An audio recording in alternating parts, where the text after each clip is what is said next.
भाई नमस्कार दोस्तों, आपके अपने परिवार रोजगार विद अंकित में आपका बहुत बहुत स्वागत है। मित्रों, आशा करता हूं कि आप सभी अच्छे होंगे, बढ़िया होंगे, खुशहाल होंगे और जहां भी होंगे एकदम बेहतरीन होंगे।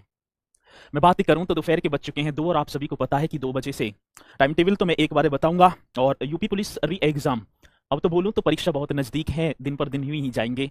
तो एक बहुत बड़ा जो है सुनहरा सा अवसर है। 62,000 वैकेंसी भविष्य में ना तो आएंगी और ना पहले कभी आई हैं। बाकी तो मैं समझाता चल ही रहा हूं, तो एक बार जल्दी से सभी के सभी जुड़ जाएंगे और फिर हम अपने इस सेशन को एक जानदार तरीके से स्टार्ट कर पा रहे होंगे। तो वर्षा तिवारी, ठीक है ना, वर्षा तिवारी हमारे साथ हैं, सोनू वर्मा जी हैं, हिमा योगी हैं, तो सभी देखूं तो अधिकांशतः जुड़ चुके हैं। तो चलते हैं। मैं बात करूं तो ये प्रैक्टिस सेट नंबर होगा पहला। और मैंने कल भी अपनी स्ट्रेटजी वीडियो में बताया था कि मैं टॉपिक वाइज 15 प्रैक्टिस सेट लेकर चलूंगा।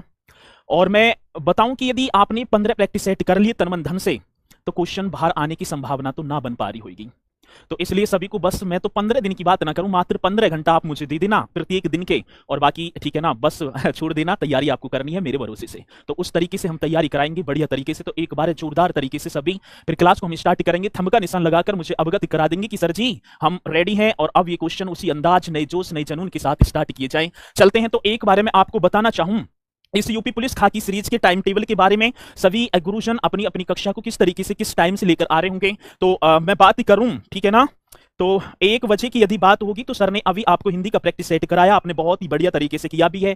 2 बजेंगे जैसे ही, तो 2 बजे का मासूम सा चेहरा मेरा आपके सामने आएगा, नाम आप सभी जानते होंगे, ठीक है। और 3 बजे की बात करूं, 2 घंटे का फिर आपका नवीन सर का प्रैक्टिस सेट होगा, ठीक है ना, और सर ने बताया है आपको वीडियो के माध्यम से। मैथ की बात करूं तो 5 बजे से राहुल तेवतिया सर आपको मैथ करा रहे होंगे। मानसिक अभिरुचि की बात होगी तो 6 बजे से दिग्विजय चौहान आपको मानसिक अभिरुचि का अपने में अलग ही महत्व है, अलग ही रोल है, आपने देखा भी होगा। चलो, इसी के बाद मैं बात करूं नॉन वर्बल रीजनिंग की, आपकी 7:30 बजे से, हमारी भाषा में बोलें तो राहुल शर्मा सर आपको करा रहे होंगे। और जैसे ही रात्रि का पहर होगा, संदीप चौधरी सर 8:30 बजे से आपको फिर रीजनिंग की, वर्बल रीजनिंग की क्लास लेकर आ रहे होंगे, ठीक है। चलो, ये आपका टाइम टेबल होगा, ना टाइम वेस्ट करती हूं, मैं आगे की तरफ आपको लेकर चलूंगा। मित्रों, जैसे कि मैंने कल अपनी स्ट्रेटजी वीडियो में बताया भी था, मैं जो टॉपिक जो करा रहा हूं, बस ये टॉपिक और क्रम वाइज से ये टॉपिक आपके चल रहे होंगे। पहली बात सभी को ध्यानपूर्वक समझना है, इन्हीं टॉपिकों को मैं कराऊंगा, ठीक है ना, और अपना पूरा का पूरा जो है फोकस मैं इन टॉपिकों पर करूंगा, और आपको भी करना है बढ़िया तरीके से। संक्षिप्त अवलोकन आज होगा, नॉर्मल से छोटे छोटे से क्वेश्चन होंगे जिनका जवाब आप दे रहे होंगे। आप मैंने इतने जो है तैयार तो कर दिए हैं कि परीक्षा यदि कल भी हो जाए तो यूपीजी के से आप क्वेश्चन ना छोड़ पा रहे होंगे, ठीक है। चलो, प्राकृतिक वनस्पतियां, वन्य एवं वन्यजीव कल हमारा टॉपिक होगा, आज तो ये हो जाएगा समाप्त। शिक्षा व्यवस्था, शोध संस्थाएं एवं संग्रहालय, हम 2 दिन की इस क्लास को कर पा रहे होंगे, 2 क्लास हमारी इस पर होंगी क्योंकि यहां से क्वेश्चन बने हैं, मैंने कल बताया ये वीडियो के माध्यम से। राजनीतिक एवं प्रशासनिक व्यवस्था के क्वेश्चन हर सेट में मैं डालता चलूंगा, आपको भी लगेगा कि हाँ सर है, चीज है कोई, ठीक है। चलो, इसी के बाद उत्तर प्रदेश के इतिहास की मैं बात करूं तो क्वेश्चन बना था, ठीक है ना, अकबर का मकबरा कहां अवस्थित है, सारी चीजें पूछी गई थी। कला एवं संस्कृति, नृत्य, मेले, उत्सव एवं स्थापत्य कला की 2 क्लास लूंगा, मतलब 2-2 क्लास में करता चलूंगा। उत्तर प्रदेश में कानून व्यवस्था एवं सुरक्षा से जुड़े मुद्दे मैं करा रहूंगा। इसी के बाद भाषा एवं साहित्य की यदि मैं बात करूं तो चारों शिफ्टों में से भाषा एवं साहित्य में से कोई भी क्वेश्चन नहीं पूछा गया था, इसे हम देखेंगे क्योंकि आ जाएगा, क्योंकि 2019-17 का मैंने एग्जाम दिया तो यहां से क्वेश्चन पूछे गए थे भाषा और साहित्य से, ठीक है। चलो, इसलिए मैंने धरा है topic Uttar Pradesh current affairs, सबसे ज्यादा क्वेश्चन अब की बार पूछे गए हैं और मैं कराऊंगा, ठीक है, मतलब कि 100 क्वेश्चन ऐसे कराऊंगा जो आपके फंसेंगे निश्चित तौर पर, हमारी भाषा में बोलेंगे। उत्तर प्रदेश बजट भी कराऊंगा और जनगणना 2011, ये टॉपिक होंगे हमारे। और इसी के साथ मेरे प्यारों, मैं अपने इस प्रैक्टिस सेट के पहले क्वेश्चन को आपके सामने और क्वेश्चन के जवाब देते चलने थे। कुछ संक्षिप्त अवलोकन की यदि मैं यहाँ पर बात करूं तो संक्षिप्त अवलोकन में ज्यादा मतलब कि टफ क्वेश्चन नहीं है, वही इजी है। उत्तर प्रदेश की सीमा कितने जन है, तो सारे क्वेश्चन आप बताते चलेंगे। और इसी के साथ मेरे प्यारों, पहला क्वेश्चन आपके स्क्रीन बोर्ड पर चलते हैं, ठीक है। वर्तमान में उत्तर प्रदेश का क्षेत्रफल कितना है। यदि मैं क्वेश्चन की बात करूं, वैसे तो आपको इजी सा लगेगा, लेकिन क्वेश्चन पूछा गया है और जवाब आप सभी को देना है कि वर्तमान में उत्तर प्रदेश का क्षेत्रफल कितना है। अब मैं एक और बात करूं मित्रों, 9 नवंबर 2000 से पहले यदि मैं जाऊं, ठीक है ना, किसकी बात होगी तो क्वेश्चन पूछ लिया जाता है उत्तर प्रदेश के पुनर्गठन से पहले उत्तर प्रदेश का क्षेत्रफल कितना था। ये क्वेश्चन यदि हमसे पूछा जाए कि सर जी उत्तर प्रदेश के पुनर्गठन से पहले, कितना बेहतरीन क्वेश्चन होगा, और जब आएगा तो आप बताएंगे पुनर्गठन से पहले, ठीक है। एक तो क्वेश्चन ये भी बन सकता है उत्तर प्रदेश के पुनर्गठन से पहले, ठीक है ना, यदि मैं एरिया की बात करूं तो कितना था। आज वर्तमान की यदि मैं बात करूं तो वर्तमान दोनों की दोनों अवस्थिति आपके सामने है। और यहां बताते हुए सर जी 9 नवंबर तो हो गया, राइट आंसर बता दो इसका, और अब भी गलत बता रहे हैं तो इसका राइट आंसर हो रहा होगा वर्तमान में उत्तर प्रदेश का क्षेत्रफल सर जी 2,40,928 वर्ग किलोमीटर है। जो देश के क्षेत्रफल की यदि मैं बात करूं सर जी कितने प्रतिशत है, ये भी क्वेश्चन पूछ लिया जाता है देश के क्षेत्रफल का, ठीक है ना। संपूर्ण देश के क्षेत्रफल का प्रतिशत यदि मुझसे पूछा जाए, देश के क्षेत्रफल का प्रतिशत कौन पहले बता रहा होगा, कौन सा वो शेर होगा जो सबसे पहले इस क्वेश्चन का जवाब मुझे देगा और यहां बताते हुए सर जी 7.33% आप मेरा कर देंगे। बहुत बढ़िया, तो यहां की बता दिए 7.33%। अब पुनर्गठन की बात करूं उत्तराखंड के गठन से पहले, तो आप बताएंगे सर जी 2,94,411 वर्ग किलोमीटर। बहुत बढ़िया, 2,94,411 वर्ग किलोमीटर आप बता पा रहे होंगे और क्वेश्चन को बड़े जानदार तरीके से यहां पर कर पा रहे होंगे और क्वेश्चन पूछा जाता है। अब एक और मैं बात करूं, जो है उत्तराखंड का 9 नवंबर 2000 को गठन हुआ, तो कितने उत्तर प्रदेश के पहाड़ी जनपदों को अलग कर उत्तराखंड का गठन हुआ? तो आप बताएंगे सर जी 13 पहाड़ी जिले थे। यदि मैं जिलों की बात करूं तो 13, ठीक है ना, 13 जिलों की बात होगी तो आप बता देंगे और उत्तराखंड का हो जाता है गठन। ये छोटा सा क्वेश्चन था। अब मैं एक बात करूं आपसे, उत्तर प्रदेश में कार्यरत एनजीओ, जिन क्वेश्चनों के बारे में मैं बताता चलूंगा वो जान होगी आपकी, ठीक है ना। ठीक है, यदि मैं बात करूं उत्तर प्रदेश में, कौन से प्रदेश की बात है, उत्तर प्रदेश में कार्यरत, इन क्वेश्चनों पर विशेष ध्यान देना है आप सभी को। उत्तर प्रदेश में कार्यरत एनजीओ की बात होगी, ये क्वेश्चन आपकी परीक्षा की दृष्टि से मोस्ट इंपोर्टेंट होंगे और जिन्हें मैं करा रहा हूं वो तो है ही है। अब एक क्वेश्चन पूछा जाता है सर जी मतलब विकास शक्ति या समिति की बात होगी, ये कौन से जो है जनपद में एक एनजीओ संचालित है, तो नाम होगा जन विकास समिति। यदि क्वेश्चन पूछा जाए तो हम बता रहे होंगे सर जी जन विकास समिति, मोस्ट इंपोर्टेंट क्वेश्चन आपका होगा और आपको बताना है कि कौन से जनपद में आज एनजीओ कार्यरत है। आता है क्वेश्चन फूड फॉर लाइफ, आपको बताना है सर जी कौन सा होगा, फूड फॉर लाइफ, ये एनजीओ है। आएंगे क्वेश्चन निश्चित तौर पर पूछे गए। यदि मैं 2017 की परीक्षा को देखूं तो यहां से क्वेश्चन पूछा गया। अभिनव की बात आती है सर जी, अभिनव पूछा गया एनजीओ किस जनपद में कार्यरत है, अभिनव भी पूछा जाएगा। और सर जी श्रमिक भारती, यदि मुझसे पूछा जाए कौन सी भारती की बात होगी, श्रमिक भारती एक एनजीओ है जो उत्तर प्रदेश के कौन सी जनपद में कार्यरत है। एक हरितिका, मैं बात करूं कौन सी की बात होगी सर जी, हरितिका हमसे पूछा गया। यदि क्वेश्चन पूछ लिया जाए कि हरितिका, इस तरीके से लिख देना है हरितिका कौन से जनपद में कार्यरत है। और एक गुड़िया इंडिया भी पूछा जाता है सर जी, कौन सी इंडिया की बात होगी, तो गुड़िया इंडिया। तो देखूं कौन पहले इन क्वेश्चनों का जवाब मुझे दे पा रहा होगा, ये वो एनजीओ जो आज वर्तमान में कार्यरत हैं और जो परीक्षा की दृष्टि से मोस्ट इंपोर्टेंट हैं। तो आप बताएंगे सर जी जन विकास समिति की बात होगी तो आप हमारा तो सर जी वाराणसी लगा देना, वो वाराणसी जिसे घाटों की नगरी कहा जाता है। बड़ा बेहतरीन क्वेश्चन होगा और जब आएगा तो आप बता रहे भी होंगे। फूड फॉर लाइफ की बात होगी तो सर जी वृंदावन, वृंदावन जाना जहां मयूर संरक्षण केंद्र अवस्थित है। और वृंदावन की यदि मैं बात करूं तो सर जी वृंदावन कहां, तो ये मथुरा जनपद में पड़ता है। बड़ा बेहतरीन क्वेश्चन होगा। और अभिनव की बात होगी सर मुजफ्फरनगर, आप बता पा रहे होंगे कौन नगर की बात होगी, तो मैं बात करूं सर जी मारा तो आप मुजफ्फरनगर कर देना। बहुत बढ़िया। श्रमिक भारती सर जी उत्तर भारत का मैनचेस्टर कहा जाने वाला वो कानपुर, जिसमें एक श्रमिक भारती, ठीक है ना, एनजीओ संचालित है। हरितिका पूछा गया सर जी झारखंड, माफी चाहूं झांसी कर देना, बुंदेलखंड में पड़ते हैं। तो आप क्या बता रहे होंगे सर, मारा तो आप झांसी कर देना। क्वेश्चन बड़ा बेहतरीन होगा। और गुड़िया इंडिया की बात होगी, वाराणसी में वैश्यव्रती से संबंधित होगा। ये क्वेश्चन बड़ा बेहतरीन है, आएंगे तो आप निश्चित तौर पर बता पा रहे होंगे, नोट करते चलेंगे। इसी के साथ अगला क्वेश्चन अब मैं बात करूं, ये वो क्वेश्चन आपने देखा होगा अभी, ठीक है ना, परीक्षा दी है आपने, परीक्षा दी है। उत्तर प्रदेश विशेष सुरक्षा बल यूपीएसएसएफ का गठन पूछा गया। ये क्या है, पीएसी जो बटालियन होती है उसमें से एक नई जो है मतलब कि बोले तो गठन किया गया पुलिस बल का, जिसका नाम है उत्तर प्रदेश विशेष सुरक्षा बल यूपीएसएसएफ का गठन। ये क्वेश्चन पूछा गया और जब क्वेश्चन पूछा गया तो इसलिए मैंने 3 और इसके भैया यहां पर रख दिए हैं। क्या क्वेश्चन होंगे बता रहे होंगे। उत्तर प्रदेश आतंकवाद निरोधक दस्ता, मैं बोलूं तो सर जी एटीएस की स्थापना कब हुई थी, बड़ा बेहतरीन क्वेश्चन है। उत्तर प्रदेश आतंकवाद निरोधक दस्ता बोले तो एटीएस की, अब के ये आया है, अब के ये आएंगे, नहीं तो देख लेना आप। तो आप बताएंगे वर्ष 2007। मैं बात करूं स्पेशल पुलिस ऑपरेशन टीम्स एसपीओटी का गठन कब हुआ, तो वर्ष 2017। आप एकदम राइट बता रहे होंगे। Uttar Pradesh special task force STF का गठन हमसे पूछा जाए तो 4 मई 1998। और उत्तर प्रदेश विशेष सुरक्षा बल यूपीएसएसएफ का गठन तो 26 जून 2020। तो ये क्वेश्चन पूछे गए थे हमसे, ये क्वेश्चन पूछा गया। अब के इन तीनों के आने की संभावना है, तो इसलिए भैया रट देना है बढ़िया तरीके से, ठीक है। चलो अगले क्वेश्चन की तरफ चलेंगे। अगला क्वेश्चन, उत्तर प्रदेश को भारत के कितने राज्यों की सीमाएं स्पर्श करती हैं? कौन सा वो शेर होगा जो सबसे पहले क्वेश्चन का जवाब हमें दे पा रहा होगा। क्वेश्चन बड़ा इजी सा है, बड़ा बेहतरीन क्वेश्चन। और मैं देखूं तो यहां बताते हुए सर जी हमारा तो आप 8 कर देना। कितना कर देना,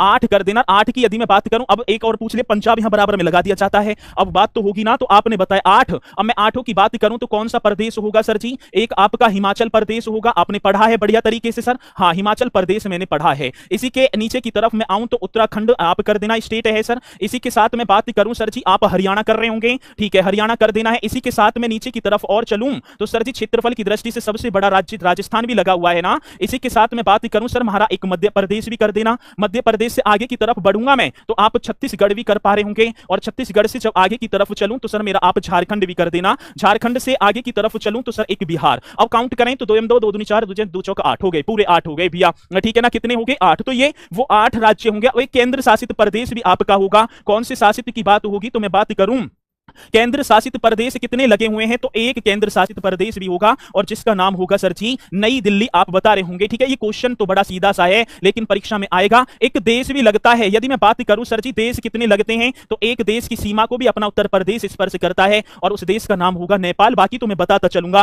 ठीक है। क्वेश्चन बड़ा बेहतरीन था। इसी के साथ अगला क्वेश्चन, उत्तर प्रदेश की लंबाई तथा चौड़ाई कितनी है? कोई भी ऐसा शेर हो जो मुझे बता दे। उत्तर प्रदेश की लंबाई और चौड़ाई की यहां पर बात आई है, जल्दी से बताना है। एक ये हो गया भैया। ऊपर की बात करूं तो सर जी, ठीक है ना, ऊपर कौन सा? तो नॉर्थ होगा, उत्तर दिशाई तो है। एक नीचे की यदि मैं बात करूं तो सर जी दक्षिण में आ जाएंगे। इधर पूछा जाएगा तो सर हम पूरब की तरफ आए और पश्चिम, यही हो गया। अब मैं जनपद भी यहां पर पूछ लिए जाते, लंबाई तो होगी लेकिन उत्तर प्रदेश का सबसे उत्तरी जनपद कौन सा है? तो सहारनपुर। आप बता पा रहे होंगे कौन सा होगा, सहारनपुर। मैं दक्षिण की बात करूं तो सर जी आप मेरा सोनभद्र कर देना। यदि मैं पूरब की बात करूं तो उत्तर प्रदेश का सबसे पूर्वी जनपद बलिया, और जब मैं बात करूं सर जी पश्चिमी तो आप शामली यहां पर राइट कर रहे होंगे। बात तो सर जी लंबाई की है। अब देखेंगे कौन पहले लंबाई बता रहा होगा। ए कर देना सर जी 650 और 240 किलोमीटर। 650 कैसे है, 240 कैसे है? तो पश्चिम से पूरब की तरफ जाऊं तो 650 किलोमीटर की दूरी मुझे तय करनी पड़ेगी। कहां? शामली से और बलिया तक। जब उत्तर से दक्षिण की तरफ आऊं तो सर मुझे 240 किलोमीटर की दूरी तय करनी पड़ेगी। यह भी क्वेश्चन अपने में बड़ा बेहतरीन था। इन दिशा को नोट करते चलेंगे क्योंकि परीक्षा में पूछे जाते हैं। ऐसे आएगा उत्तर प्रदेश का सबसे पूर्वी जनपद कौन सा है,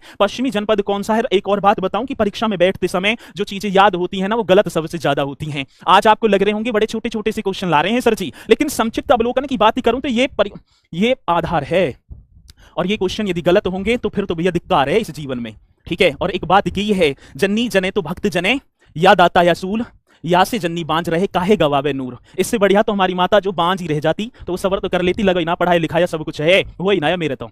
अब हो भी गया, अब कुछ भी ना है, तसला ढोरे हैं तो जीवन धिक्कार हो जाएगा। इतनी बड़ी भर्ती। तो चलो आगे चलते हैं अगले क्वेश्चन की तरफ। नागरिक सुरक्षा संगठन का गठन हमसे पूछा गया तो आप बता रहे होंगे 1962 में, ठीक है। ये नागरिक सुरक्षा संगठन की बात करूं मैं, नागरिक सुरक्षा संगठन का गठन 1962 आप बता रहे होंगे। प्रदेश में नागरिक सुरक्षा केंद्र स्थापित हैं 17 जिलों में। ये क्वेश्चन बड़ा इंपोर्टेंट होगा। उत्तर प्रदेश में स्थापित महिला पीएसी बटालियनों। अब मैं ऐसे क्वेश्चनों को बीच में लाऊंगा जो परीक्षा का बेस हमारा बन रहे होंगे, यही परीक्षा का आधार होंगे, यही जान होंगे। आता है क्वेश्चन, उत्तर प्रदेश में स्थापित महिला पीएसी बटालियन 3 है सर जी। एक लखनऊ में, गोरखपुर तथा बदायूं में, 3 आपको। लेकिन प्रस्तावित कितने जनपदों में? 5। कौन कौन सा? बलरामपुर, जालौन, मिर्जापुर, शामली तथा बिजनौर। तो ये भी आपको जो है बटालियन वाला क्वेश्चन देखने को मिलेगा 100%। तो आप बताएंगे भी। उत्तर प्रदेश राज्य आपदा प्रबंध प्राधिकरण जिसके अध्यक्ष मुख्यमंत्री जी स्वयं होते हैं, स्थापना पूछी जाए तो 2005 आप यहां पर कर पा रहे होंगे। अगला क्वेश्चन चलो, निम्नलिखित में से कौन सा जिला दिल्ली की सीमा को स्पर्श करता है? अब भाई बात यहां पर यदि मैं अलग अलग चीजों की देखूं तो देखो यहां पर क्या है, बागपत भी करेगा, गाजियाबाद भी कर रहा है, गौतम बुद्ध नगर भी, अलीगढ़ ना कर रहा। तो इसमें जो है आयोग ने 2 और 3 माना था, 2 और 3 माना था, लेकिन इसमें बागपत भी दिल्ली की सीमा को स्पर्श कर रहा है। तो इसलिए भैया यहां एक भी हम लगा देंगे। क्या? एक भी हम यहां पर लगा रहे होंगे क्योंकि उन्होंने ऑप्शन ही ना दिया, वहां जगह कट कर दिया, ठीक है ना। तो इसलिए मैं बात करूं बागपत भी दिल्ली की सीमा से लगता है, तो इसलिए आपका बागपत, गाजियाबाद और क्या होगा, गौतम बुद्ध नगर होगा। ये क्वेश्चन पूछा जाता है। अब एक छोटी सी बात आप मुझे बता रहे होंगे, यहीं यदि मैं आपसे बात करूं सर जी, हिमाचल प्रदेश की सीमा को कितने जनपद स्पर्श करते हैं? एक प्रदेश होगा सर हिमाचल प्रदेश। बताओगे हिमाचल प्रदेश की सीमा को उत्तर प्रदेश राज्य के कितने जनपद? यदि मैं बात करूं सर जी, एक राजस्थान भी पूछा गया हमसे, राजस्थान की सीमा को उत्तर प्रदेश के कितने, और तो मैं आगे कराऊंगा ही। एक छत्तीसगढ़ भी पूछा गया सर, कौन सा? छत्तीसगढ़ आपको कर देना है। और एक यदि मैं बात करूं सर जी झारखंड, इस तरीके से ये भी क्वेश्चन का जवाब आप मुझे दे पा रहे होंगे। चलो, हिमाचल प्रदेश की सीमा को उत्तर प्रदेश के कितने जनपद? सर मैं बताऊं, हाँ तो आप बता रहे होंगे एक लगता है और सबसे कम, ठीक है ना, सहारनपुर लगेगा। आज की प्रदेश की सीमा को सबसे कम स्पर्श करने वाला राज्य हिमाचल प्रदेश। राजस्थान की बात करूं तो राजस्थान से 2 लग रहे हैं, एक आपका सर जी वो आगरा और एक क्या होगा आपका मथुरा, 2 आप कर देंगे। और यदि मैं बात करूं छत्तीसगढ़ से सर 1 और झारखंड से भी 1 और इस पे भी छत्तीसगढ़ से सोनभद्र लगा हुआ है। और झारखंड की भी मैं बात करूं तो सर आप मेरा तो सोनभद्र यहां पर कंप्लीट कर पा रहे होंगे। और मैं बात करूं सबसे अंतिम बिंदु होगा सोनभद्र का जो छत्तीसगढ़ से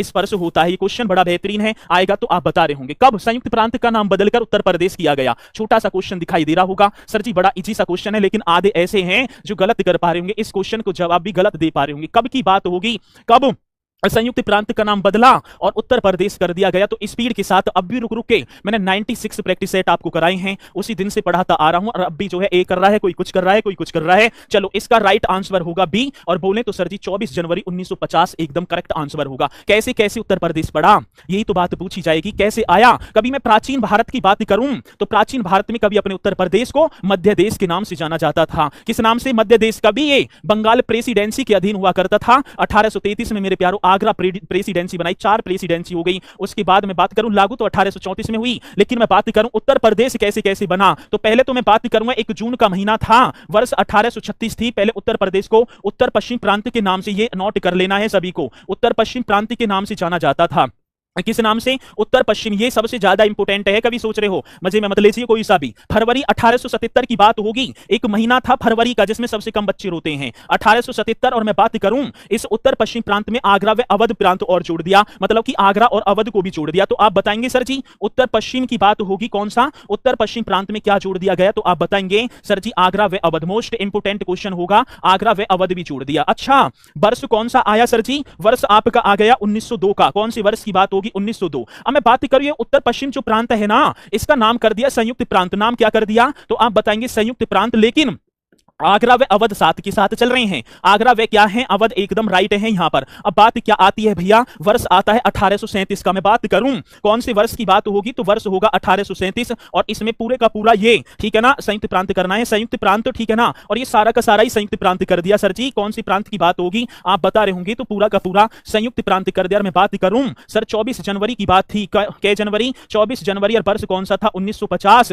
इस संयुक्त प्रांत का नाम बदला और नाम कर दिया प्यारा सा उत्तर प्रदेश। ठीक है, कौन सा प्रदेश, उत्तर प्रदेश। में बात करूं सर जी उत्तर प्रदेश की स्थापना दिवस कब मनाई जाती है, 24 जनवरी को। क्वेश्चन बड़ा बेहतरीन है, लेकिन पहली बार पूछा जाएगा स्थापना दिवस की। यदि मैं बात करूं कौन सी दिवस की बात होगी सर, स्थापना दिवस। लेकिन पहली बार यदि मुझसे पूछी जाए सर जी पहली बार कब मनाई गई, कौन पहले स्पीड के साथ टाइप करके मुझे बता पा रहा होगा सर, हम बताएंगे इतने छोटे से क्वेश्चन को। 2018। बहुत बढ़िया, तो सभी ने बताया सर जी पहली बार तो 2018 आप कर देना। और स्थापना दिवस मनाई जाती है फाउंडेशन डे 24 जनवरी। बड़ा बेहतरीन सा क्वेश्चन था। और उस समय उत्तर प्रदेश की गवर्नर की बात होगी तो राम नाईक जी, आप छाप रहे होंगे 2018 में राम नाईक ही तो थे। चलो अगला क्वेश्चन देखेंगे सर जी। एक तरफ जिला मुख्यालय है, ये मतलब जिला, और मैं बात करूं इधर कर देना जिला मुख्यालय। और कोडिंग डिकोडिंग में 100% क्वेश्चन पूछा जाता है, इसलिए भैया जिला मुख्यालयों की बात आएगी। अमेठी का जिला मुख्यालय कहां, संत कबीर नगर, वो गौतम बुद्ध नगर, जो उत्तर प्रदेश का सर्वाधिक साक्षरता वाला जनपद होगा, लेकिन लिंगानुपात सबसे कम होगा। यदि मैं बात करूं अमेठी का जिला मुख्यालय, तो सर जी आप गौरीगंज कर पा रहे होंगे। कौन सी गंज की बात होगी, गौरीगंज। संत कबीर नगर की बात होगी तो सर आप मेरा खलीलाबाद कर देना, ठीक है ना, खलीलाबाद इस तरीके से कर पा रहे होंगे। गौतम बुद्ध नगर की तो Noida new Okhla industry development authority आप करेंगे। कौशांबी की बात करूं तो सर आप मंचनपुर क्यों ना कर रहे, कर तो दिया मंचनपुर, ठीक है। अम्बेडकर नगर, कितना बेहतरीन क्वेश्चन है, एक अम्बेडकर नगर और एक कानपुर, इन दोनों का कंफ्यूजन बना।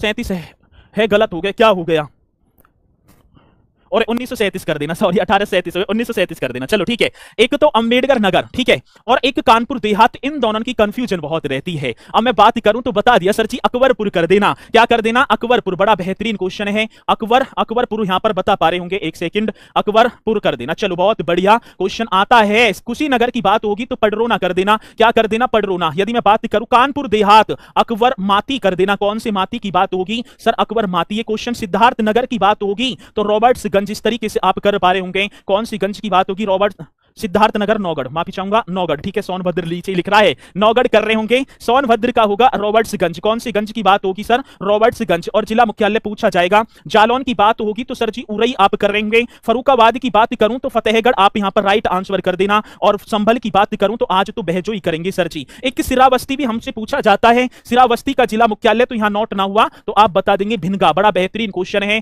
और मैंने बहुत बार आपको कराए होंगे। और कोडिंग डिकोडिंग में ये क्वेश्चन हमसे पूछे जाते हैं 100%, इसलिए भैया याद कर रहे होंगे। अगला क्वेश्चन चलो, उत्तर प्रदेश का राजकीय पशु कौन सा है। अब देखूं कौन पहले स्पीड के साथ, और राजकीय पशु, राजकीय वृक्ष, राजकीय पुष्प, इन्हें ऐसे रट देना जैसे बुरी तरह, ठीक है, ठीक है, ऐसे रट। चलो जल्दी से बता रहे होंगे, क्वेश्चन बड़ा बेहतरीन है। उत्तर प्रदेश का राजकीय पशु कौन सा है, ये क्वेश्चन बहुत ही जानदार है। और मैं बात करूं ये क्वेश्चन हमसे 100% परीक्षा में पूछा जाएगा। और यहां पर बता भी दिया सर जी, बारहसिंघा आप कर रहे होंगे। कौन सी सिंघा की बात होगी, बारहसिंघा। आज मैं बात करूं राजकीय पक्षी, मुझे बताएगा कोई उत्तर प्रदेश का राजकीय पक्षी। यदि मैं बात करूं कौन सी पक्षी की बात होगी तो सर आप मेरा तो राइट आंसर यहां पर राजकीय पक्षी रट देना भाई साहब, ना पूछा जाए तब आ जाना, ठीक है। राजकीय वृक्ष भी पूछा जाएगा हमसे, कौन सी वृक्ष की बात होगी तो मैं बात करूं सर राजकीय वृक्ष। सर जी राजकीय मछली भी आएगी। कौन सी मछली की बात होगी तो मैं बात करूं, राजकीय मछली पूछा जाए सर, राजकीय पुष्प भी आएगा मेरे प्यारों। कौन से पुष्प की बात होगी सर जी, राजकीय पुष्प इस तरीके से कर पा रहे होंगे, राजकीय पुष्प आए। और राजकीय खेल भी हमसे पूछा जाएगा, कौन से खेल की बात होगी सर, राजकीय खेल एकदम राइट होगा। और राजकीय चिन्ह हमसे पूछा जाए सर जी, कौन से चिन्ह की बात होगी तो राजकीय चिन्ह। ये सारी चीजें आपके सामने। और बारहसिंगा में बात करूं सर जी, बारहसिंगा आपने देखा ही होगा। राजकीय पक्षी की तरफ चलो, यदि राजकीय पक्षी पूछा जाए तो सर जी सारस अथवा क्रौच बोल दो, हमारी भाषा में चौंच वाला क्रौच कर दो। सर जी राजकीय पक्षी की बात होगी तो सारस ऐसे बता रहे होंगे, अथवा या अथवा का मतलब क्या हो गया, क्रौच आप बता पा रहे होंगे सर। चलो अब सारस अभी क्वेश्चन पूछ लिया जाएगा। सारस कंजर्वेशन एवं रिजर्व सेंटर मैं बात करूं, कौन सी सेंटर की बात होगी तो सारस कंजर्वेशन एवं रिजर्व सेंटर कहां अवस्थित है तो आप बता रहे होंगे सर जी ये सारस की बात कर रहे हैं। औरैया कर देना, क्या कर देना, औरैया। राजकीय वृक्षजन कितनी बार आया वो अशोक मेरे प्यारो, कौन सा, ठीक है ना, अशोक कर देना, अशोक होगा। राजकीय मछली चीताला, ऐसे करना चीताला, ठीक है। अब ये जौन सी भी हो, हमारे यहाँ तो सॉली वगैरह जान ले हैं, ठीक है। राजकीय पुष्प की बात होगी तो पलाश आप बता रहे होंगे, कौन सा होगा सर जी, पलाश या टेसू भी हम बोलें। राजकीय खेल की बात होगी तो सर जी हॉकी। अब बात आती है राजकीय चिन्ह की, एक व्रत में दो मछली, गंगा यमुना की बहती हुई धारा और बीच में तीर धनुष वाला वो तना हुआ, ये आप करेंगे सर जी एक व्रत में, ठीक है। आपने देखा भी होगा एक व्रत में कितनी मछली, एक व्रत में सर जी दो मछली, ठीक है ना। और मैं बात करूं सर जी क्या होगा, गंगा यमुना भी बहती हैं, गंगा यमुना, और आप बता रहे होंगे सर जी तीर धनुष, बाकी तो आप समझ जाएंगे। लेकिन राजकीय मैं बात करूं चिन्ह को लागू मतलब अपनाया कब, 1938। आप ये क्वेश्चन सबसे ज्यादा जानदार होगा, पूछा जाएगा तो बताएंगे। अगला क्वेश्चन, उत्तर प्रदेश का वह जिला जो नेपाल एवं बिहार दोनों से सीमा बनाता है। 100 रुपए का क्वेश्चन है, कोई भी बता दो इस क्वेश्चन का जवाब तो मान जाऊं कि हाँ भैया हम तैयारी कर रहे थे सर जी। उत्तर प्रदेश का वह जिला जो नेपाल व बिहार की सीमा को साझा करता है। स्पीड के साथ क्वेश्चन का जवाब आप देंगे और मैं आशा करूंगा कि जवाब आप ही को देना है। देखेंगे कौन सा वो शेर होगा जो इस क्वेश्चन का जवाब मुझे दे पा रहा होगा। सर जी महाराज तो आप महाराजगंज कर देना। उस महाराजगंज की बात करूं जिसे प्राचीन, ठीक है ना, प्राचीन नाम क्या होगा, प्राचीन भारत में कारापथ के नाम से जाना जाता था। सर जी कौन से पथ की बात होगी तो मेरा राइट आंसर तो ये बता देना सर जी कारापथ। उस महाराजगंज की बात करूं जहां पर सोहोगी बरवा वन्य जीव अभ्यारण्य होगा, आपने पढ़ा होगा। लेकिन क्वेश्चन एक बड़ा बेहतरीन होगा सर जी, महाराजगंज में एक सोनौली बॉर्डर है, कौन से बॉर्डर की बात कर रहे हो। यदि मैं बॉर्डर की बात करूं तो एक बॉर्डर कर देना इस तरीके से। मैं बात करूं सोनौली बॉर्डर, बड़ा बेहतरीन क्वेश्चन होगा। और सोनौली बॉर्डर उत्तर प्रदेश राज्य के किस जनपद में अवस्थित है, तब आप बता पा रहे होंगे सर जी सोनौली बॉर्डर की बात है तो महाराजगंज, एकदम हमारा यहां पर राइट कर पा रहे होंगे। क्वेश्चन पूछा जाए तो आप बता देना 2 अक्टूबर 1989 की बात होगी। 2 अक्टूबर 1989 में गोरखपुर से काटकर इस उत्तर प्रदेश की पावन भूमि पर एक नए जनपद का नाम हुआ या नाम पड़ा जिसका नाम था सर जी महाराजगंज। इसके विषय में मैंने कितनी बार आपको बताया होगा। मैं बात करूं सर जी गिद्ध संरक्षण एवं प्रजनन, इस क्वेश्चन को यहां जमा देंगे क्योंकि क्वेश्चन बड़ा बेहतरीन होगा। गिद्ध संरक्षण, जटायु भी बोल देंगे, वो जटायु जो रामलीला में या रामायण में भगवान रामचंद्र के मित्र थे। गिद्ध संरक्षण एवं सर जी प्रजनन केंद्र, ये क्वेश्चन बड़ा बेहतरीन होगा जब आएगा तो आप बता भी पा रहे होंगे। कौन सी केंद्र की बात करूं तो सर गिद्ध संरक्षण एवं प्रजनन केंद्र कर देना। और मैं बात करूं 2011 की जनगणना के अनुसार उत्तर प्रदेश का सर्वाधिक साक्षरता लिंगानुपात गैप वाला जनपद हमसे पूछा जाएगा तो आप बता देंगे सर जी नाम होगा महाराजगंज। इसमें इतना ही रहने दो। चलो अब बात किसकी आई भैया, उत्तर प्रदेश में जिलों की संख्या हमसे पूछी जाएगी। क्या पूछी जाएगी सर जी, उत्तर प्रदेश में जिले कौन पहले बताएगा, मंडलों की संख्या, विशेष क्षेत्र विकास प्राधिकरण, जो सबसे ज्यादा बार क्वेश्चन हमें जो है मतलब कि सताते हैं ये। और इन क्वेश्चनों के बारे में मैं बात करूं तो यूपीएसआई की परीक्षा को मैं देखूं और यूपी पुलिस को देखूं तो एक क्वेश्चन तो यहां से निश्चित तौर पर मिलेगा सर। जब मिलेगा तो हम भी निश्चित ही कर पा रहे होंगे। जिलों की संख्या तो 75 आप सभी को पता होगा आज, और अंतिम बार जनपद संभल बता दिया जाता है सर जी। मंडलों की संख्या मैं बात करूं 18 और 18वां मंडल सर जी अलीगढ़ बताया जाता है। ये 18 यही तो नाश की जो है बता देते हैं, नाशदायी होते। अंतिम बार पूछ लिया जाता है। विशेष क्षेत्र विकास प्राधिकरण की बात करूं तो सर आप 5। अब बात आएगी सर जी ग्राम पंचायत। देखो ग्राम पंचायत 59,163 इस तरीके से करेंगे, 59,163। अब एक और मैं बात बताऊं, जब मैं ऑफिशियल साइट पर जाऊं और मुंह से बोलूं गूगल बाबा पे तो उत्तर प्रदेश में ग्राम पंचायतों की संख्या तो 58,000 मुझे कुछ दिखाएगा, लेकिन वो नीचे देखना है डाटा 2021 के अनुसार आएगा या डाटा 2019 के अनुसार। यदि आज की वर्तमान की डाटा की बात करूं तो उत्तर प्रदेश में ग्राम पंचायतों की संख्या 59,100 कितनी होंगी सर जी, 63 होंगी, एकदम राइट है। और यूपीएसआई में भी क्वेश्चन पूछा गया था 15 की शिफ्ट में, 15 नवंबर अलीगढ़ हमारा एग्जाम था, उसमें आया और एग्जाम मतलब कि जो आयोग ने 59,163 एकदम करेक्ट राइट आंसर होगा। आज मैं तहसीलों की बात करूं सर 351 और उत्तर प्रदेश का सर्वाधिक तहसील वाला जनपद प्रयागराज, ये सभी को पता भी होगा। नगर पंचायतों की बात करूं सर जी, आज हमसे पूछ ली जाए कि नगर पंचायत कितनी है, तो 546 आप बता रहे होंगे। कितनी? 546। नगर पालिका परिषद सर 200। अब मैं देखूं बुक को तो 198 मुझे दिखाई देगा। कितना? 198। लेकिन आज की बात करूं, आज वर्तमान की बात होगी ना, तो 200 आप करेंगे सर। नगर निगम हमसे पूछे गए तो सर जी 17 नगर निगम हो गए, और अंतिम बात शाहजहांपुर। क्षेत्र पंचायत की बात होगी 826 होंगी। सामुदायिक विकास खंड भी आपके 826, जिन्हें ब्लॉक में बोल दूं, ठीक है। आर्थिक मंडल 4 है, पश्चिमी आर्थिक मंडल, पूर्वी आर्थिक मंडल और मध्यवर्ती आर्थिक मंडल, बुंदेलखंड आर्थिक मंडल, ये पूछ लिए जाते हैं, ठीक है ना। और ये सारी की सारी चीजें आपके सामने है। क्वेश्चन बड़ा जानदार है, यहां रट लेना बढ़िया तरीके से, ठीक है ना। चलो अगला क्वेश्चन। उत्तर प्रदेश में कुल सीमावर्ती जिलों की संख्या कितनी है? 8 राज्य, एक केंद्र शासित प्रदेश, एक देश के साथ भी अपने जो है सीमा साझा करते हैं। उत्तर प्रदेश में कुल सीमावर्ती, सीमा जो बना रहे हैं, जो सीमा पर अवस्थित जनपद हैं, उन जनपदों की संख्या यहां पर पूछी गई। ऐसा छोटा सा क्वेश्चन जब हमसे पूछा जाएगा तो मेरे प्यारो जवाब तो आपको देना होगा। और बता दे सर जी 36 कर देना आप हमारा।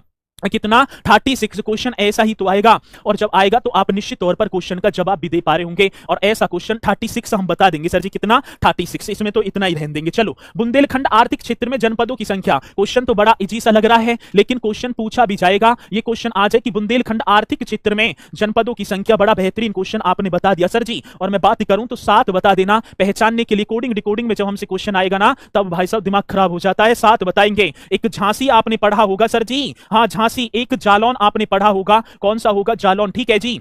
इसी के साथ सर जी आप हमीरपुर कर देना। ये पहचानने की बात है, देखो मैंने कराए हैं, बहुत ही कराए, लेकिन वो बात उसे अलग धर देना। आज नए इस तरह से अपनी तैयारी को करते चलना, क्योंकि ठीक है ना, हमीरपुर हो गया सर। ललितपुर, ठीक है ना, मध्य प्रदेश के तीनों ओर से घिरा हुआ वो जनपद होगा सर। इसी के साथ मैं बात करूं बांदा, और बांदा की बात करूं तो सर जी आप महोबा, और महोबा की बात करूं तो सर जी आप मेरा चित्रकूट कर देना। ये कितने 7 जनपद होंगे सर जो बुंदेलखंड में आते हैं। अब एक छोटा सा क्वेश्चन आपका होगा, अब एक छोटा सा क्वेश्चन होगा सर जी, बुंदेलखंड का प्रवेश द्वार किसे कहा जाता है? बड़ा बेहतरीन सा क्वेश्चन है। बुंदेलखंड का कौन से द्वार की बात होगी तो आप बताएंगे सर जी प्रवेश द्वार। मोस्ट इंपोर्टेंट क्वेश्चन होगा, तो आप यहां पर राइट बता पा रहे होंगे सर जी। मेरा तो आप झांसी कर देना। ये क्वेश्चन आ जाता है बुंदेलखंड का। और प्रदेश में, चलो एक छोटा सा क्वेश्चन आपके लिए चुनौतीपूर्ण है, प्रदेश में कृषि जलवायु क्षेत्रों की संख्या। चलो मैं बात करूं सर जी, प्रदेश में आया हुआ क्वेश्चन है कई बार। प्रदेश में कृषि, किसकी बात है? कृषि जलवायु क्षेत्र। प्रदेश में कृषि जलवायु क्षेत्रों की संख्या। जलवायु, यदि मैं बात करूं सर जी क्षेत्रों की संख्या, कौन पहले इस क्वेश्चन का जवाब देगा? और मैं आशा करूंगा कि जवाब आप निष्पक्षता के साथ ही देंगे। और बता दे सर जी महारा तो आप 9 कर देना। बहुत बढ़िया, इसका मतलब आपकी तैयारी बढ़िया है।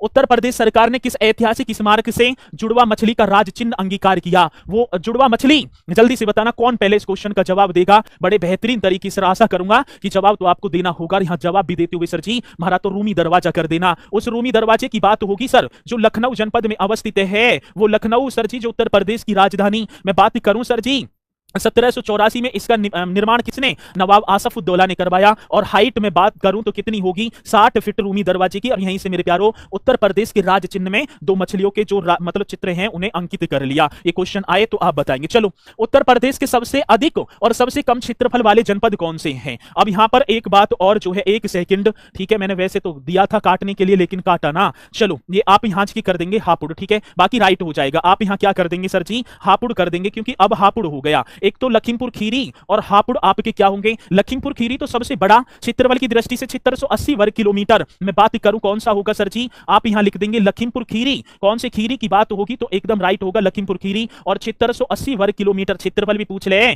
ठीक है ना। और सबसे छोटा कौन सा होगा? हापुड़। वो हापुड़ होगा जहां पर शहीद मेला मेरे प्यारों प्रति वर्ष लगता है। उस हापुड़ की बात होगी जहां पर गढ़मुक्तेश्वर का मेला भी लगता है। चलो अगला क्वेश्चन, निम्नलिखित में से उत्तर प्रदेश का कौन सा जनपद नेपाल के साथ सीमा साझा नहीं करता है? यह क्वेश्चन अपने में बड़ा बेहतरीन है, और मैं आशा करूंगा इस क्वेश्चन का जवाब तो आपको देना होगा। देखेंगे कौन पहले क्वेश्चन का जवाब मुझे दे पा रहा होगा। सर जी नेपाल की बात होगी, वो नेपाल जो उत्तर प्रदेश के 7 जनपद जिसके साथ सीमा साझा कर रहे हैं, कितने जनपदों की बात होगी सर? मेरा था आप 7 कर देना। अब वे 7 कौन कौन से होंगे तो आप सर जी पीलीभीत से लग जाओ, जहां पर जो बांसुरी उद्योग के लिए जाना जाता है। और मैं बात करूं सर जी इसी के साथ लखीमपुर खीरी कौन सा होगा तो आप बताएंगे सर मैंने तो पढ़ा था लखीमपुर खीरी। बहुत बेहतरीन भैया। चलो इसी के साथ मैं बात करूं, एक जनपद होगा सर जी बहराइच। कौन सा होगा? बहराइच आपको कर देना है। इसी के साथ मैं बात करूं सर जी श्रावस्ती भी आप कर पा रहे होंगे। एक जनपद का नाम होगा बलरामपुर, ठीक है ना, पढ़ा तो है बलरामपुर सर। एक जनपद होगा सिद्धार्थ नगर जी, ठीक है ना, कपिल वस्तु, बढ़िया। चलो इसी के साथ मेरे प्यारो एक जनपद का नाम होगा महाराजगंज। एक बार काउंट करेंगे, ठीक है ना, 1 2 3 4 5 6 7, ये वो 7 जनपद होंगे जो नेपाल के साथ अपनी सीमा साझा करते हैं। आएगा 100%, ठीक है वंश गौतम जी, निश्चित तौर पर क्वेश्चन पूछा जाएगा, और जब पूछा जाएगा तो आप बढ़िया तरीके से क्वेश्चन का जवाब देंगे। अब आप देख लो भैया, कुशीनगर, कुशीनगर तो सर जी बिहार के साथ सीमा साझा करता है। उत्तर प्रदेश पिछड़ा वर्ग आयोग का गठन 9 मार्च 1993, रट देंगे। उत्तर प्रदेश अल्पसंख्यक आयोग का गठन 1994, राज्य मानवाधिकार आयोग का गठन 2002, मैंने बहुत बार कराए होंगे। राज्य सूचना आयोग का गठन 2005, राज्य महिला आयोग का गठन 2004, राज्य सुरक्षा आयोग का गठन 2013, और उत्तर प्रदेश बाल अधिकार संरक्षण आयोग का गठन 2013। नागरिक सुरक्षा संगठन का गठन 1962, प्रदेश में ये ऊपर आपके हो ही गए हैं। राज्य आपदा प्रबंधन प्राधिकरण 2005, और जो NRI विभाग का गठन 18 जुलाई 2014 है। इन्हें रट देना, कहने का मतलब क्या है भैया, ठीक है ना, रट दो, स्क्रीनशॉट ले लो। चलो जल्दी से कर देंगे, एक बार कर दिया ना काम, चलो बहुत बढ़िया। इसी के साथ अगला क्वेश्चन, क्षेत्रफल की दृष्टि से यूपी का भारत के राज्यों में स्थान है, जल्दी से करेंगे, समय भी हो लिया। क्षेत्रफल की दृष्टि से यूपी का भारत के राज्यों में, तो आप बता रहे होंगे सर जी चतुर्थ स्थान है। कौन से स्थान की बात होगी, तो मैं बात करूं सर जी चतुर्थ स्थान होगा। अब वो चतुर्थ पहले पर कौन सा होगा, तो सर राजस्थान आप कर पा रहे होंगे, क्योंकि मिलान के क्वेश्चन आते हैं। दूसरे की बात होगी तो मध्य प्रदेश आप बता देंगे सर जी, कौन से प्रदेश की बात होगी, मध्य प्रदेश। तीसरे की बात होगी तो महाराष्ट्र आप कर पा रहे होंगे, और मैं चौथे की बात करूं तो सर जी उत्तर प्रदेश आप कर देंगे। कौन सा प्रदेश, उत्तर प्रदेश, ठीक है। यदि क्षेत्रफल भी पूछा जाए तो 10.4, ठीक है ना, प्रतिशत, मतलब कि देश का। मध्य प्रदेश की बात होगी तो 9.38 होगा। यदि मैं महाराष्ट्र की बात करूं 9.36 होगा। उत्तर प्रदेश की 7.33% होगा। तो ये आपको करना है, बढ़िया तरीके से क्वेश्चन आएगा तो निश्चित तौर पर आप बता पा रहे होंगे। अगला क्वेश्चन देखेंगे, सोनभद्र जिलों को स्पर्श करती है, मतलब सोनभद्र की बात आई है, सोनभद्र, ठीक है ना, जिले को स्पर्श करती है ना, करता है, जेंडर चेंज कर देना सर जी, सोनभद्र करती है कर दो। 2 राज्यों की सीमाएं, 3 राज्य, 4 राज्य, तो सर जी हमारा 4 कर देना। और 4 में भी मैं बात करूं, एक MP होगा, एक आपका छत्तीसगढ़ होगा सर जी, एक आपका क्या झारखंड होगा, और एक आपका क्या होगा, बिहार। तो ये वो 4 राज्य होंगे जो भाई साहब किससे, तो आप बताएंगे सोनभद्र। और मैं बात करूं सहारनपुर, 3 राज्य आपका, हिमाचल प्रदेश, उत्तराखंड, और क्या होगा, हरियाणा। लेकिन आगरा की बात आ जाए सर जी, आज बात किसकी होगी, आगरा। आगरा कितने राज्य है, तो सर जी 2 राज्य, एक राजस्थान, और ठीक है, और एक क्या होगा सर जी आपका MP होगा, एक क्या होगा, MP। तो एक क्वेश्चन पूछे जाते हैं, और जब पूछे जाएंगे तो आप भी बता पा रहे होंगे। अगला क्वेश्चन देखेंगे, उत्तर प्रदेश को पूर्व में किस नाम से जाना जाता था, कौन पहले बताएगा। उत्तर प्रदेश में पूर्व में, पहले की बात है, पूर्व माने पहला, किस नाम से जाना जाता था, तो आप बताएंगे सर जी यूनाइटेड प्रोविंस। बहुत ही बेहतरीन क्वेश्चन है, यूनाइटेड प्रोविंस आप बता पा रहे होंगे। अगला क्वेश्चन, उत्तर प्रदेश किस प्राचीनतम भूभाग का हिस्सा है, यह भी क्वेश्चन अपने में बड़ा जानदार है। उत्तर प्रदेश किस प्राचीनतम भूभाग का हिस्सा है, तो जल्दी से आप बताएंगे, बढ़िया तरीके से बता दिया सर जी महाराज, तो आप गोंडवाना लैंड कर देंगे, क्या, गोंडवाना लैंड, ठीक है। अगला क्वेश्चन, उत्तर प्रदेश की राजधानी अब बताओ सर जी, उत्तर प्रदेश की राजधानी वर्ष 1921 में कहां से कहां स्थानांतरित कर लखनऊ की गई, 2019 का क्वेश्चन है भाई साहब, आपका ही यूपी पुलिस का है। मैं राजधानी की बात करूं सर, किसकी बात होगी, तो राजधानी आज बात कर दो सर, राजधानी। पहले उत्तर प्रदेश की राजधानी आगरा हुआ करती थी सर जी, आगरा। अच्छा, कब, 1836 से 1858 तक, 1836 से 1858। फिर क्या हो गई भैया, प्रयागराज हो गई सर जी, क्या हो गई, प्रयागराज। कब हुई, 1858 से 1921 आप बता रहे होंगे। फिर सर जी लखनऊ बनाई, क्या बनाई, लखनऊ। 1921 से आपकी होगी भैया 1935 तक, ठीक है ना। और ये कैसी राजधानी थी सर जी, आंशिक राजधानी थी। और 1935 से फिर मैं बात करूं सर, लखनऊ हो गई भैया, ये रटना है बढ़िया तरीके से। 1935 से और अब तक मैं बात करूं सर जी, अब तक कैसी है, पूर्णतः बता दी जाती है, कैसी है भैया, पूर्णतः। चलो बड़ा बेहतरीन क्वेश्चन था, इसे भी आप नोट करेंगे। तो प्रयागराज से, कहां से, प्रयागराज से आपने बताया, बहुत बढ़िया। इसी के साथ अगला क्वेश्चन, उत्तर प्रदेश के दक्षिण में स्थित पठारी भाग की सर्वाधिक उच्च चोटी पहाड़ी कौन सी है, तो आप सोनाकर यहां पर कर पा रहे होंगे, कौन सी, सोनाकर। अब बात किसकी होगी, ये भी नोट करने हैं। उत्तर प्रदेश से लगे सर्वाधिक सीमा वाला राज्य है मध्य प्रदेश, सबसे कम हिमाचल प्रदेश, 3 तरफ से मध्य प्रदेश के घिरा जिला ललितपुर बताएंगे। प्रदेश का सबसे कम जिलों को स्पर्श करने वाला जिला, तो ललितपुर केवल झांसी से लगा हुआ है। प्रदेश के सबसे दक्षिणी बिंदु सोनभद्र को स्पर्श करने वाला राज्य छत्तीसगढ़, और पश्चिमी बिंदु हिमाचल प्रदेश। और प्रदेश के सबसे पूर्वी बलिया और सबसे पश्चिमी शामली बिंदु को स्पर्श करने वाला राज्य बिहार और हरियाणा। ये आप कर रहे होंगे, ये भी क्वेश्चन बड़ा बेहतरीन है। उत्तर प्रदेश का कौन सा क्षेत्र आदिकल्प की प्राचीनतम शैलों के द्वारा निर्मित है, तो आप बता रहे होंगे सर जी बुंदेलखंड। कौन सा, बुंदेलखंड। और एक बारे में गागर में सागर, ये आपके सामने टाइम टेबल होगा, स्क्रीनशॉट आप ले लेंगे। और नेक्स्ट क्लास आपकी GS की चलेगी, नवीन सर की, आप सभी को पता है, ठीक है ना। 2 घंटे की क्लास होगी। और ये तो आपका संक्षिप्त अवलोकन था। कैसा था संक्षिप्त, जो आप पर सब पर आते हैं, ठीक है। क्लास की जान आप देखेंगे कल से, आपको पता भी पड़े, क्योंकि बेस यदि मैं यहीं से एकदम आपको जो है ऊपर ले जाऊं तो ऊपर से भैया टांग भाई टूटेंगी, ठीक है। तो धीरे से यहां से बढ़े हैं, अब धीरे धीरे 15 प्रैक्टिस सेट 15 घंटा मुझे चाहिए, और आपको भी लगेगा कि हाँ कि जो सर जी है कुछ चीज थी, ठीक है। तो एक बार सभी कमेंट्स में जितने भर भी बच्चे जुड़े हुए हैं कमेंट्स में जरूर बता रहे होंगे कि क्लास कैसी लगी। इसी के साथ मेरे प्यारों फिर मुलाकात होगी आपसे 2 बजे और बेहतरीन कंटेंट के साथ, वो क्वेश्चन सेलेक्टेड जो आपके परीक्षा में आए हैं और प्रीवियस आधार को मैंने क्वेश्चन आपके यहाँ पर रखे हैं। तो ठीक है, फिर मुलाकात कर रहे होंगे और नवीन सर आपके आए गए हैं, ठीक है। तो सभी बोलेंगे सर जी जय हिंद जय भारत।